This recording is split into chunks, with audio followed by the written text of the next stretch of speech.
G'day. I'm Dan Maher. Welcome to Travel Reps. Travel Reps' aim is to help you streamline your holiday, so we'd like to help you prepare, especially for your trip to Madrid.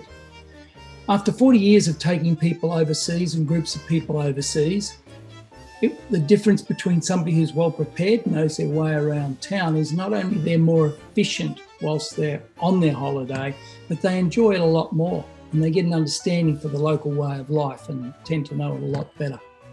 So to enjoy your holiday to the fullest, it's great to be prepared. So what we're going to do today is have a whiz around Madrid Centre.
So, hope you enjoyed your quick whiz around Madrid.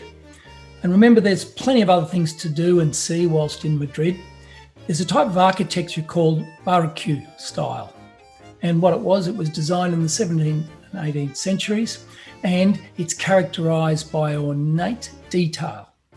So and you'll see that in a lot of the churches. And I guess on your trip around, you've passed a lot of churches.